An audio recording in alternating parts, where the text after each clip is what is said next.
Hormuz جو اپنی طاقت اور جنگی مہارت پر بہت مغرور تھا، گھوڑا دوڑا کر دونوں لشکروں کے درمیان آیا اور خالد بن ولید کو انفرادی مقابلے کے لیے للکارا۔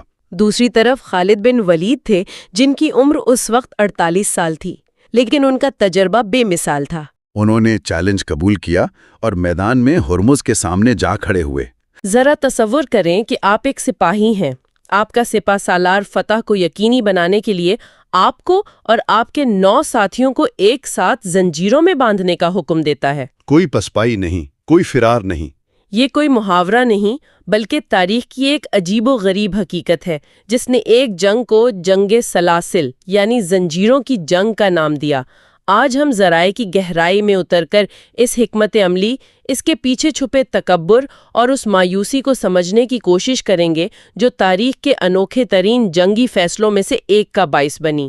اور یہ فیصلہ جنگ کے آغاز سے پہلے ہی ہو چکا تھا۔ کہانی کا آغاز ہوتا ہے فارس کے سپہ سالار ہرمز سے۔ وہ اپنی ایک بہت بڑی فوج کے ساتھ حفیرہ کے مقام پر خیمہ زن ہے، اور اسے خبر مل چکی ہے کہ مسلمان آ رہے ہیں۔ اسے پکی خبر ملی تھی کہ خالد بن ولید کا لشکر سیدھا اسی کی طرف آ رہا ہے۔ وہ ایک طرح سے مسلمانوں کے لیے جال بچھا کر بیٹھا تھا، یعنی وہ حملے کے لیے پوری طرح تیار تھا۔ لیکن خالد بن ولید سیدھے جال میں چل کر نہیں گئے، انہوں نے یہاں ایک ایسی چال چلی جس نے فارسی کمانڈر کو حیران کر دیا۔ بالکل، خالد بن ولید کو اندازہ تھا کہ ہرمز ان کا انتظار کر رہا ہے۔ انہوں نے حفیرہ جانے کے بجائے اچانک اپنے لشکر کا رخ کاظمہ کی طرف موڑ دیا۔ ایک غیر متوقع اقدام، بہت غیر متوقع۔ جیسے ہی ہرمز کے جاسوسوں نے اسے یہ خبر پہنچائی، وہ تلملا اٹھا۔ اسے لگا کہ مسلمان اس کے ہاتھ سے نکل رہے ہیں اور شاید اہم شہر ابلا پر قبضہ کرنے جا رہے ہیں۔ اچھا، تو ابلا شہر اتنا اہم کیوں تھا؟ ہرمز اس کے لیے اتنا پریشان کیوں ہوا؟ دیکھیں، ابلا اس وقت کی ساسانی سلطنت کے لیے یوں سمجھیں جیسے آج کل دبئی یا سنگاپور جیسے بڑے تجارتی مراکز ہیں۔ اچھا، ایک بڑی بندرگاہ؟